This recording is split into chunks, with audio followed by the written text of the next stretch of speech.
कृष्णाय वासुदेवाय हरये परमात्मने प्रणतः क्लेशनाशाय गोविन्दाय नमो नमः।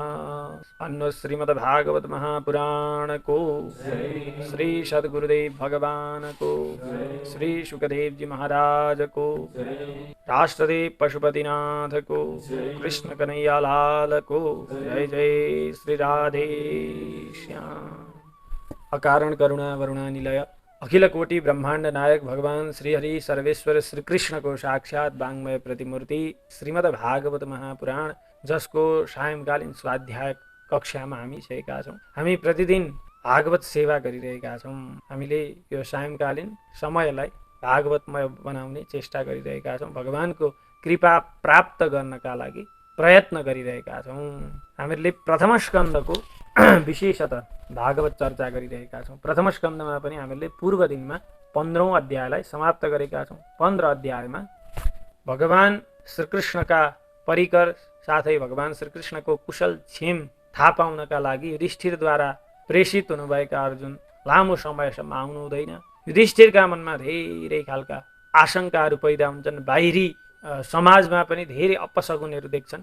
यसरी अनिष्ट सूचक अपशगुनहरू देखे पश्चात भाइ भीमसँग संवाद चलिरहेको थियो। त्यतिखेरै अर्जुनजी महाराज द्वारकाबाट आउनुहुन्छ र द्वारकामा भगवान सहित भगवानका परिकरहरू कोही नरहेको, जम्बा 4-5 जनाको शेष रहेको कुरा थाहा पाएर कुन्ती महारानी, द्रौपदी सहित पञ्च पाण्डवहरूले महाप्रयाण भगवानको दिव्य धामलाई प्राप्त गरेका कुरा हामीहरूले 15 अध्यायमा सरसर्ती हेरेका थियौँ। आउनुहोस् अब 16 अध्यायमा गएर सुतजी महाराज शौनकादि ऋषिहरूलाई कुन प्रसङ्ग सुनाउनुहुन्छ।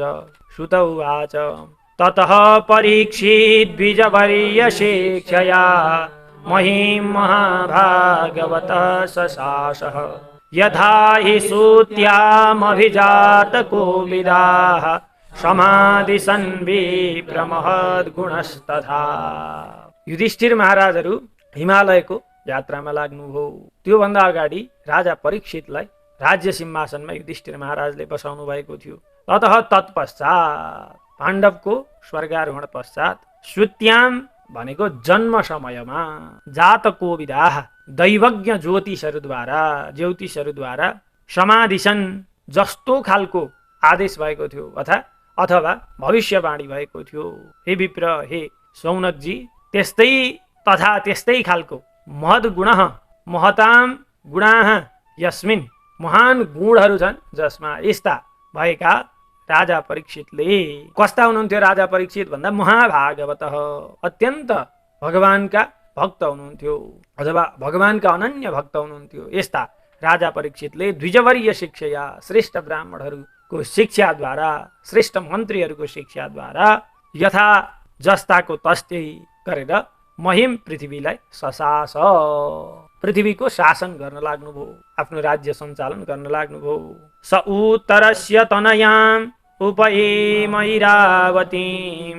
जनमे जयादीं सतुरस् तस्यामुत्पादयत सुतान्। स परीक्षित, ती राजा परीक्षितले उत्तरस्य उत्तरकी, तनयाम भनेकी छोरी, उत्तरकी छोरी अनि इरावती नाम गरेकी देवीसँग के गर्नुभयो, उपयेमे विवाह गर्नुभयो। राजा परीक्षितको इरावती नाम गरेकी देवीसँग विवाह भयो, जो कसकी छोरी थिइन्, उत्तर नाम गरेका राजाकी छोरी थिइन्। अब तस्याम इरावत्याम, ती इरावती नाम गरेकी देवीबाट जनमेजय आदि गरिएका 4 सुतान पुत्रहरूलाई चाहिँ उत्पादय जन्माउनु भयो अथवा प्राप्त गर्नुभयो। ती इरावती नाम गरेकी देवीबाट राजा परीक्षितले के गर्नुभयो, 4 कुमारहरू जनमेजय आदि गरेका 4 कुमारहरूको प्राप्त गर्नुभयो, कुमारहरूलाई प्राप्त गर्नुभयो, छोरा प्राप्त गर्नु। आजहाराश्वमेधां स्त्रीन् गङ्गायां भूरि दक्षिणान् सारद्वतं गुरुं कृत्वा देवाय त्राक्षिगोचराः। सारद्वतं कृपम, कृपाचार्य महाराजलाई गुरुम कृत्वा प्रमुख आचार्य बनाएर गङ्गायाम गङ्गा नदीका तटमा भूरी दक्षिणा सामान्य दक्षिणा होइन धेरै दक्षिणा दिने भएको त्यस्ता तीन अश्वमेधहरूलाई आधार कृतवान गर्नुभयो। 3 अश्वमेध यज्ञ गर्नुभयो जसमा धेरै धेरै दक्षिणा दिइएको थियो। अनि जो यज्ञका आचार्य प्रमुख को हुनुहुन्थ्यो भन्दा कृपाचार्य हुनुहुन्थ्यो।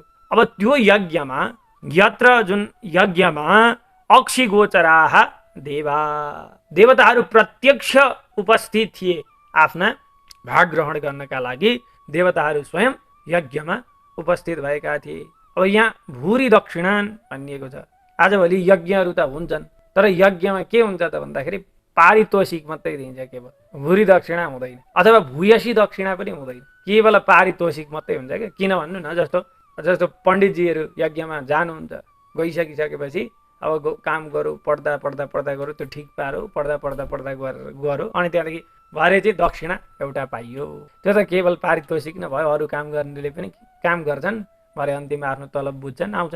तर दक्षिणा भनेको यस्तो चिज हो जो चाहिँ अनायासै दिने। मतलब ब्राह्मणले अब दिउँसोभरि काम गरे, यति काम गरेपछि यति चिज दिँदाखेरि उसको दिनभरिको हाजिरा उठ्छ भन्ने हिसाबले जो दिइन्छ त्यसलाई दक्षिणा, त्यसलाई चाहिँ पारितोषिक भन्न सकियो। तर यदि यज्ञ गरिन्छ भने भर्सक आफैले सबै थोक गरेर ब्राह्मणलाई चाहिँ केवल उपस्थित गराएर, त्यसमा पनि फेरि ब्राह्मण पनि सत्पात्र हुनु पर्यो।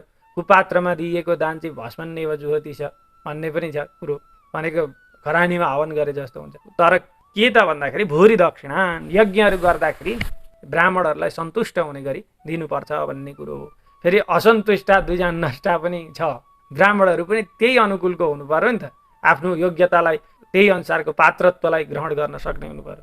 यहाँनिर के गर्नु त भयो त भन्दाखेरि आचार्यमा पनि कृपाचार्य जस्ता विद्वान ब्राह्मणलाई वरण गर्नुभएको थियो र उहाँद्वारा त्यस्तो 3 अश्वमेध यज्ञ गर्नुभयो। जहाँ जुन यज्ञमा त्यो यज्ञ सफल कसरी भयो त भन्दा साक्षात देवताहरू आफ्नो भाग ग्रहण गर्नका लागि उपस्थित भए, त्यस्तो यज्ञ गर्नुभयो। निजग्राहो जसा वीरः कलिं दिग्विजये क्वचित् नृपलिङ्गधरं शूद्रं घ्नन्तं गोमिथुनं पदा। क्वचित कुनै समयमा दिग्विजयमा निस्किनु भएको थियो राजा परीक्षित दिग्विजयमा निक्लिनु भएको थियो। हो त्यस्ता वीर हुनुभएका राजा परीक्षितले ओजसा बलपूर्वक कलिलाई निजग्राह दण्ड दिनुभयो। यहाँ छोटकरीमा सुनाउँदै हुनुहुन्छ, 3 अश्वमेध यज्ञहरू गर्नुभयो र दिग्विजयका लागि निक्लिनु भएको थियो। वीर हुनुभएका राजा परीक्षितले कलिलाई के गर्नुभयो? दण्ड दिनुभयो। किन भन्दाखेरि पदा खुट्टाले गोमिथुनम, गो दम्पति गाई र गोरुलाई चाहिँ के गर्दै थिए? घ्नन्तम भनेका लात्ताले हान्दै। गोमिथुनम पदा घ्नन्तम, गाई गोरुलाई चाहिँ के गर्दै थिए त? लात्ताले हान्दै थिए। कसले भन्दा नृपलिङ्गधरम शूद्रम, राजाको वेश धारण गरेको तर शूद्र व्यक्ति जो राजाको वेश धारण गरेको थियो, यस्तो कलियुगलाई चाहिँ राजा परीक्षितले के गर्नुभयो? दण्ड दिनुभएको थियो। अब राजा परीक्षितले कलिलाई दण्ड दिनुभयो भन्ने सुन्ने बित्तिकै अब विस्तार पूर्वक सुन्न मन लाग्यो सौनकजी महाराजलाई। अगाडि सौनकजी अब भन्नुहुन्छ, कस्य हेतोर्निजग्राह कलिं दिग्विजये नृपः नृदेव चिन्ह धृक् शूद्र कोशौ गाम्यः पदाहनत। नृपः राजा परीक्षित दिग्विजय गर्न जानुभएका बेलामा कस्य हेतु हो, के कारणले कलिम निजग्राह, कलिलाई चाहिँ के गर्नुभएको थियो? दण्ड दिनुभएको थियो। के कारणले कलिलाई दण्ड दिनुभएको थियो? दिग्विजयमा निक्लिनुभएका राजा परीक्षितले। अनि नृदेव चिन्ह धृक् क असौ शूद्र, त्यो शूद्र व्यक्ति जो नृदेव चिन्ह धृक् राजाका वेश धारण गरेको थियो, राजाको वेश धारण गरेको थियो, त्यो व्यक्ति को हो? यह जो व्यक्ति गाईलाई पदा पाहुले के गरिरहेको थियो? अहनत भनेको प्रहार गरिरहेको थियो। पाहुले गाईलाई प्रहार गरिरहेको त्यो राजाको वेश धारण गर्ने शूद्र व्यक्ति को थियो र किन कलियुगलाई राजा परीक्षितले दण्ड दिनुभयो त्यो कुरा बताउनु हो। तत्कथ्यतां महाभाग यदि कृष्ण कथाश्रयम् अथवास्य पदां भोजं मकरन्दलिहां शतां किमन्यै रसदालापै आयुषो यत सद्यय। हे महाभाग, हे सुतजी महाराज, यदि कृष्ण कथाश्रयम, यदि कृष्ण कथाश्रयम, त्यो कुरा सुनाउँदाखेरि, फेरि कलिको कुरा त सुनाउनु, तर त्यो कुरा सुनाउँदा यदि कृष्ण कथाश्रयम, अन्तिममा गएर चाहिँ कृष्णका कथामा गएर त्यो कुरो टुङ्गिन्छ भने मात्र सुनाउनु हो, नत्र त्यो सुनाउनु पर्दैन। यहाँ भन्दै हुनुहुन्छ तत् कथ्यताम, त्यो सुनाउनुहोस् यदि कृष्ण कथाश्रयम, यदि भगवान कृष्णको कथामा आश्रित कथा छ भने त्यसलाई मुख्य कथा बनाएर नसुनाउनुहोस्, त्यसलाई उपकथा बनाएर सुनाउ। उपकथा हो भने सुनाउनु, तर त्यही कलिको कथा मात्रै चाहिँ म सुन्दिनँ भन्दै हुनुहुन्छ। यहाँ के भन्नुहुन्छ भन्दा यद असद व्यय आयुष, यत जुन कुराले आयुष, आयुको असद व्यय भनेको यसै विनाशित्तिमा समय खेर जान्छ, जुन कुरा सुनेर यसै विनाशित्तिमा समय खेर जान्छ, त्यस्तो खालको कथा, त्यस्तो ग्राम्य कथा भनौँ न, ग्राम्य कथाहरूलाई असदालापै किम अन्य, त्यस्तो खालको ग्राम्य कथाहरू सुनेर के छ र, अन्य असदालापै किम, अरू खालका ती ग्राम्य कथाहरू सुन्नमा त्यति मलाई चाख छैन। त्यस कारणले गर्दा यदि भगवान कृष्णको कथा जहाँ मिसिन्छ भने त्यहाँ सुनाउनु, अथवा अस्य भगवान श्रीकृष्णको पदाम्भोज मकरन्द लिहाम, पद भनेको चरण, चरण कमलको रसलाई आस्वादन गर्ने भएका त्यस्ता सताम सज्जनहरूको कथा यदि त्यसमा जोडिन्छ भने त्यो पनि कलि युगलाई राजा परीक्षितले निग्रह गरेको कथासँग यदि सज्जनहरूको कथा जोडिन्छ, भगवानका भक्तहरूको प्रसङ्ग आउँछ त्यो सुनाउनुहोस्, अथवा भगवानकै कथा प्रसङ्ग आउँछ भने सुनाउनुहोस्, होइन भने बेकारमा समय खेर फालेर काम छैन भनेर यहाँ शौनकजी महाराजले भन्नुभयो। क्षुद्रायुषां नृणामङ्ग मर्त्यानामृतमेच्छतां, इहोपहूतो भगवान् मृत्यो सामित्र कर्मणि, मृतमिच्छतां, मोक्षको इच्छा गर्ने भएका हे अङ्ग सुतजी महाराज, मृतम इच्छताम भनेको मोक्षको इच्छा गर्ने भएका, मर्त्यानाम मृत्यु नै अन्त्य छ जसको यस्ता, नृणाम मनुष्यहरूको, क्षुद्र आयुषाम मनुष्यहरू कस्ता छन् भनेको क्षुद्र आयुषाम भनेको थोरै आयुले युक्त भएका छन्। अनि फेरि इह यो नैमिषारण्य पुण्यभूमिमा जहाँ 1000 वर्षको सत्र चलिरहेको थियो, ज्ञान यज्ञ चलिरहेको थियो, त्यहाँनिर चाहिँ सामित्र कर्मणि भनेको कथा सुन्नका लागि अथवा यहाँको सत्सङ्गमा सहभागी हुनका लागि भगवान मृत्यु, भगवान यमराजलाई पनि आहुत उपहुत बोलाइएको छ। यमराज स्वयं यहाँ उपस्थित हुनुहुन्छ सत्सङ्ग गर्नका लागि भनेपछि समय खेर फाल्ने काम छैन। त्यसकारण कलिको प्रसङ्गलाई नसुनौँ, तर त्योसँग जोडिएर यदि सज्जनहरूको प्रसङ्ग आउँछ, कथा आउँछ, अथवा भगवानको प्रसङ्ग आउँछ, भगवानका कथा सुन्न पाइन्छ भने त्यो कुरा सुनाउनुहोस् भन्नुभयो। न कश्चिन् म्रियते तावद् यावदास्तह्यान्तकः, एतदर्थं हि भगवान् आहुतः परमर्षिभिः, अहो नृलोके पीयेत हरिलीलामृतं वचः। तावत् कश्चिन् न म्रियते, तबसम्म कोही पनि यहाँ भएको व्यक्ति मर्नेवाला छैन। यावत् जबसम्म इह यो नैमिषारण्य पुण्य क्षेत्रमा अन्तकः भनेका यमराजजी आस्ते रहनुहुन्छ, जबसम्म यो नैमिषारण्य क्षेत्रमा यमराज रहनुहुन्छ तबसम्म कसैको मृत्यु हुनेवाला छैन। एतदर्थम हि, यसै कारणले परमर्षिभिः परम ऋषिहरूले भगवान यमराजलाई आहुतः बोलाउनु भएको। 1000 वर्षसम्मको सत्र सञ्चालन गरिराखिएको छ, बिचैमा कसैको मृत्यु भयो भने त के हो, महँगो पनि।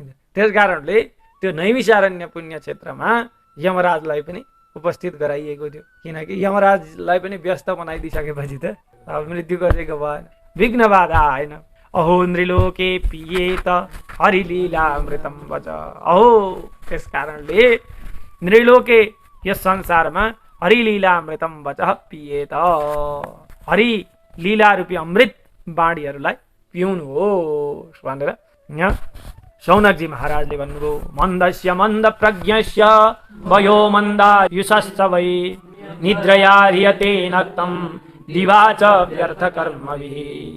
वै निश्चय नै मन्दस्य अलसस्य अल्छी, त्यस्तै मन्द प्रज्ञस्य भनेको मन्द बुद्धि भएका, त्यस्तै मन्दायुषश्च मन्द आयु भएका व्यक्तिहरूको चाहिँ वयः समय यसै खेर जान्छ। मन्द बुद्धि भएका अल्छे थोरै आयु भएका व्यक्तिहरूको चाहिँ समय यसै खेर जान्छ अरे। किन भन्दाखेरि नक्तम रात्रिमा निद्रयारियते, ती व्यक्तिहरूको रात्रि चाहिँ कसरी बित्छ? निद्राले हरण गरिदिन्छ। ती अल्छी व्यक्तिहरूको रात्रि निद्राले हरिदिन्छ।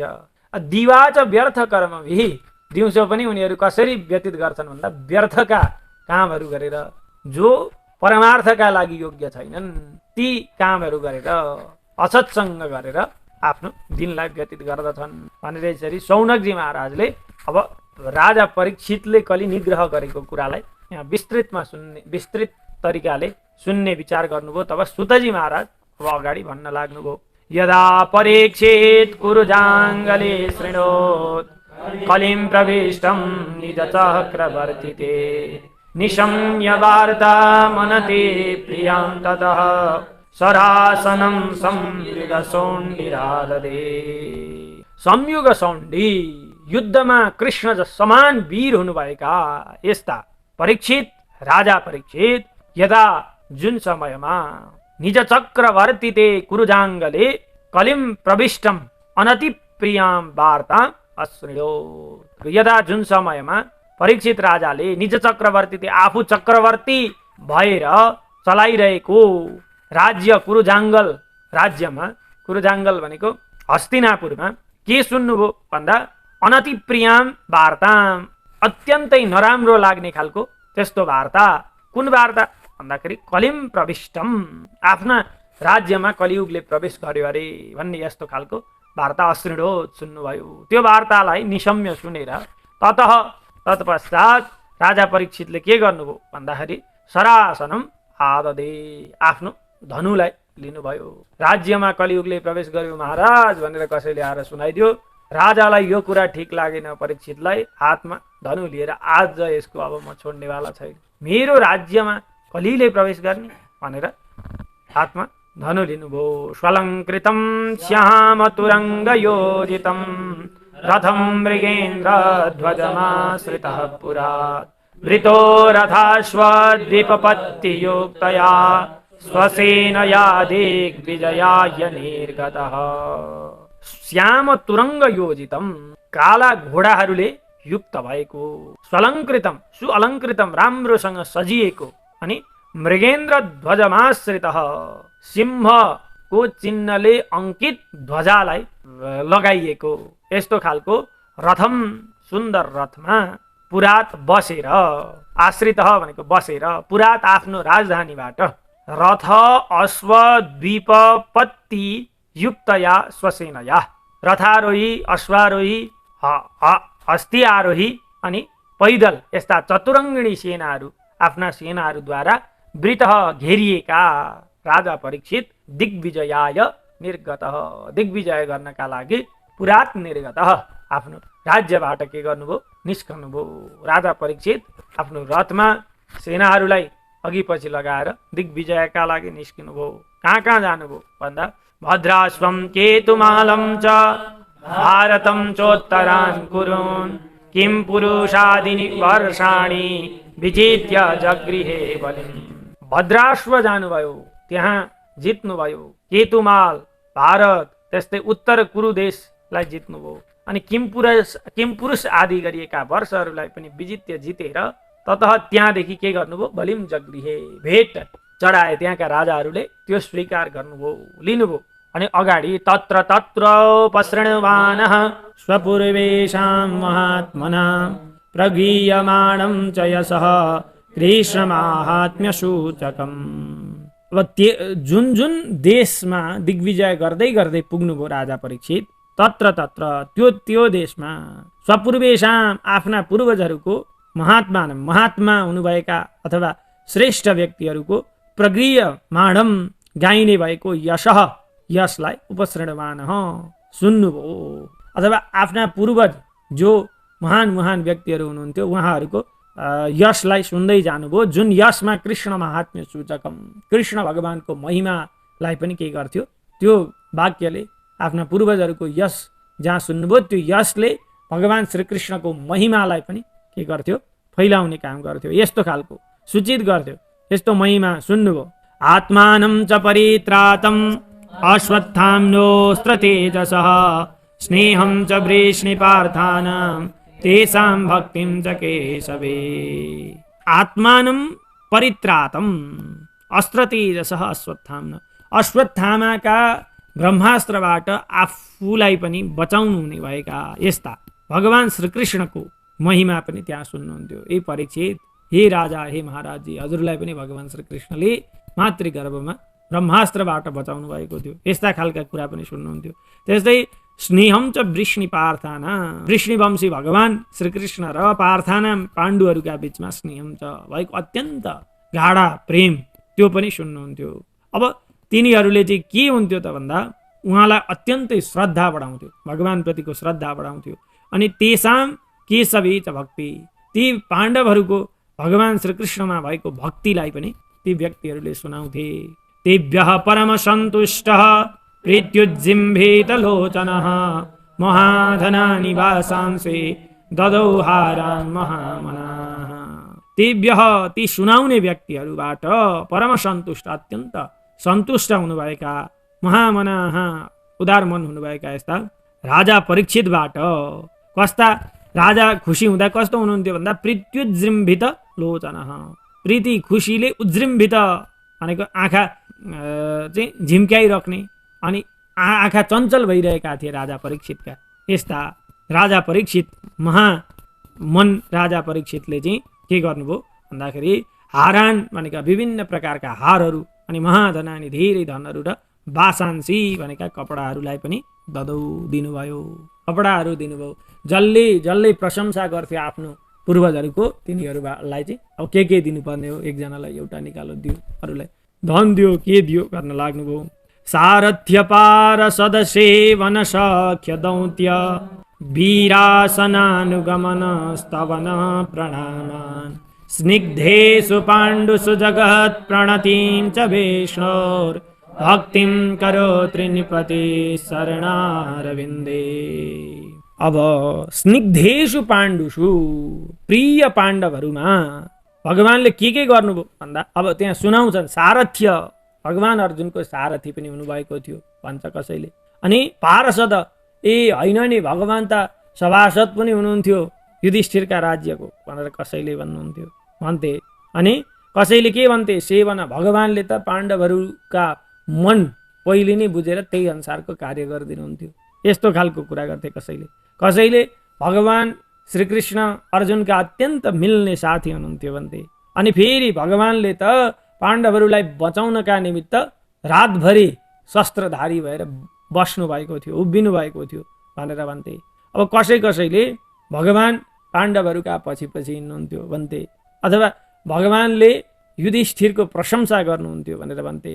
भगवानले पाण्डवहरूलाई अत्यन्त प्रेमपूर्वक प्रणाम पनि गर्नुहुन्थ्यो भनेर भन्थे। यस्ता खालका कुरा सुनेर भगवानका यी कर्महरूलाई सुनेर नृपति भनेका राजा परीक्षितले अब त्यति मात्र होइन, जगत प्रणतिम, सारा जगतलाई नै युधिष्ठिरका अगाडि झुक्ने बनाइदिनु भएको थियो भगवानले भनेर। यसरी जति हस्तिनापुरको प्रशंसा गरे बाह्य राज्यका व्यक्तिहरूले, अब अत्यन्त खुसी हुनुभएका नृपति परीक्षित राजाको विष्णु हो, भगवान विष्णुका कृष्णका चरणारविन्दे भनेको चरण कमलमा भक्तिम करोति, जति धेरै प्रशंसा गर्थे उति धेरै भगवानमा भक्ति बढ्थ्यो राजा परीक्षितको।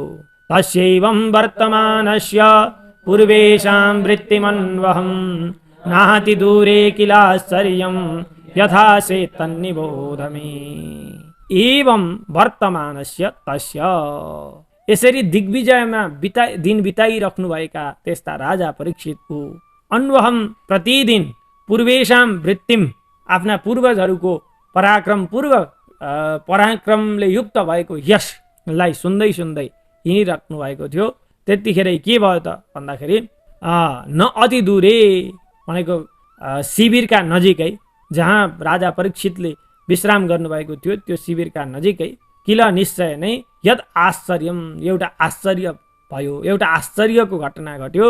यद आश्चर्यम आसीत्, जो आश्चर्यको घटना घटेको थियो त्यो कुरा चाहिँ मबाट निबोध, तपाईँले सुन्नुहोस् भनेर सौनकजी महाराजलाई आश्चर्यको घटना के घटेको थियो त्यो सुनाउन आँट्नु भएको छ। हामी भोलिको प्रसङ्गमा त्यो आश्चर्य घटनालाई पनि श्रवण गर्नेछौँ। आजको यो सत्रलाई, आजको यो कक्षालाई यहीँ विश्राम गरौँ। कृष्णाय वासुदेवाय हरै परमात्मने प्रणतः क्लेशनाशाय गोविन्दाय नमो नमः। भन्नुहोस् भागवत भगवानको।